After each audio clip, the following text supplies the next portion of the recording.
Halo guys, selamat datang kembali di channelnya Lingkapuri guys.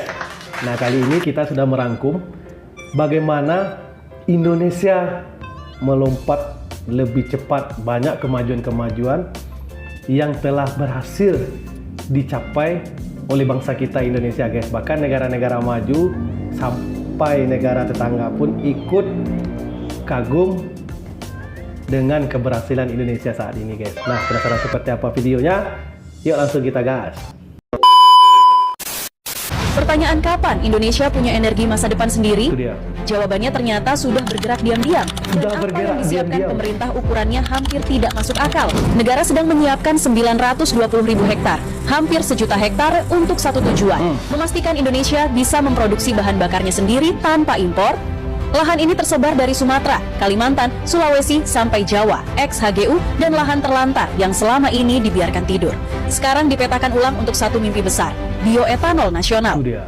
Kenapa ini penting? Karena pemerintah menargetkan E10 mulai 2027. 2 tahun lagi, bensin kita tidak lagi sepenuhnya fosil. Ada bagian dari sawah, tebu, singkong, dan tanaman energi yang ikut menggerakkan negeri.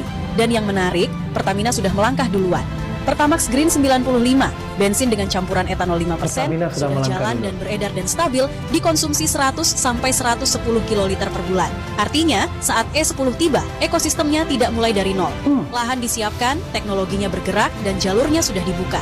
Disinilah masa depan energi kita mulai terlihat, negara menyiapkan panggungnya, dan Pertamina berdiri di garis depan. Energi merah putih sebentar lagi bukan hanya rencana, tapi kenyataan yang hidup. Since the 1990s, Indonesia's people have lifted themselves from poverty to become one of the fastest growing nations of the G20.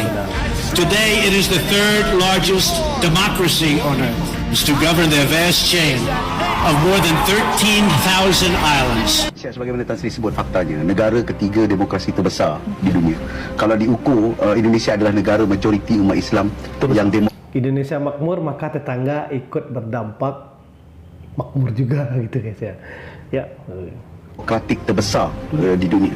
Saya rasa pada pandangan Tan Sri, berapa impak besarnya Prabowo di ASEAN dan juga dunia, dan juga bagaimana nanti hubungannya dengan Malaysia. Macam Datuk Seri sebutkan bahawa dalam sejarah Indonesia hampir kesemua presiden sebelum ini tidak mempunyai penguasaan bahasa Inggeris yang baik ya. Mungkin Gus Dur lagi. Dengan Habibie itu pun bahasa Jerman. Bahasa Jerman dia cukup baik. Bahasa Inggeris dia okeylah. Tapi maksud saya kita berdepan sekarang dengan seorang Prabowo. Prabowo ni dengan apa namanya dalam konteks hubungan antarabangsa dan sebagainya. Saya percaya bahawa dia akan memberikan impak yang agak berlainan daripada menteri-menteri presiden yang sebelum ini. Saya melihat gini, harapan kita ialah untuk Indonesia makmur.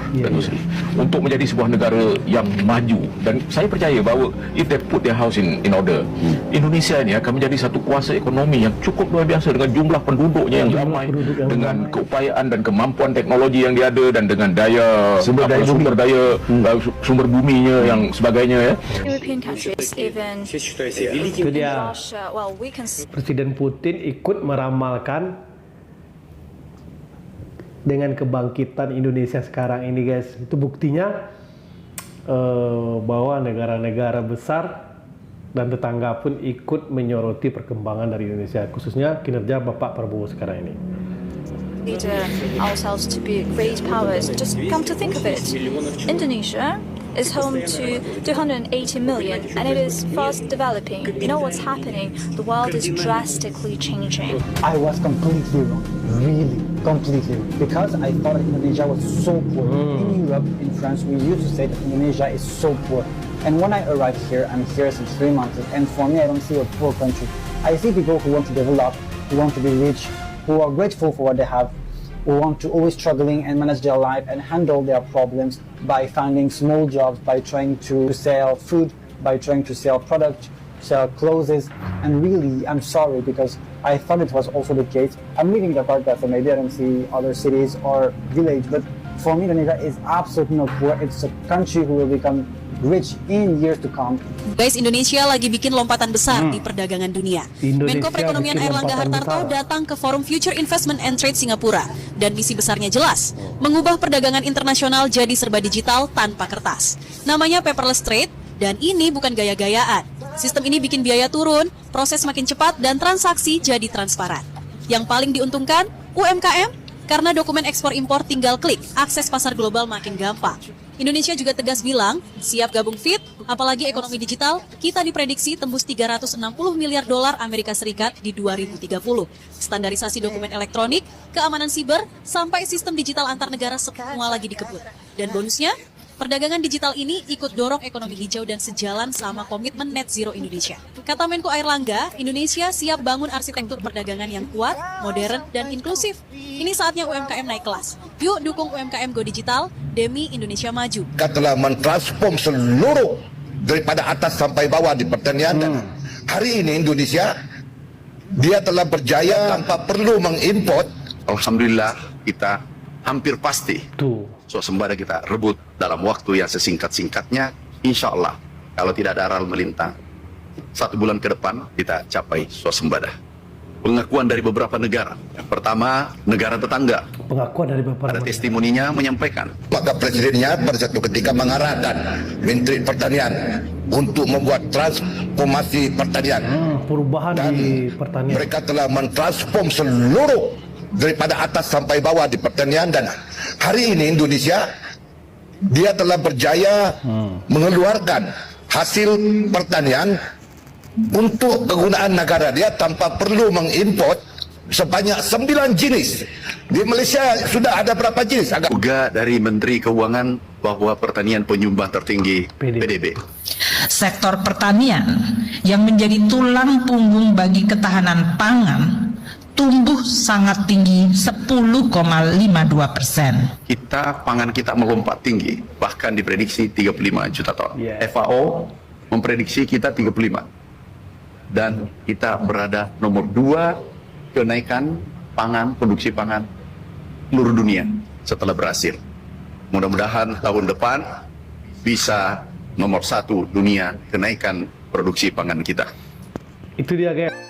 Mudah-mudahan tahun depan Indonesia menjadi peringkat 1 dari segala hal.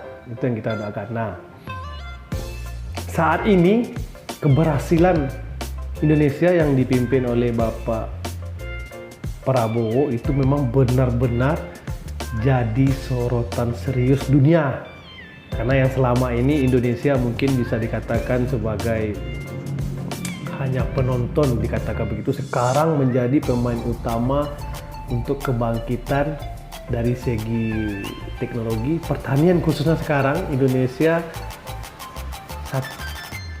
pecah rekor dalam sejarah tidak mengimpor 1 liter pun beras.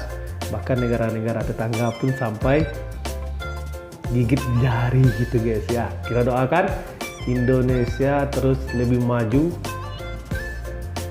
dan lebih hebat lagi guys. Nah, tetap berbangga jadi Indonesia. Jangan lupa like, comment, and share video ini agar tidak ketinggalan video-video menarik di channel Lingkapuri ini ya guys ya. Terima kasih dan sampai jumpa.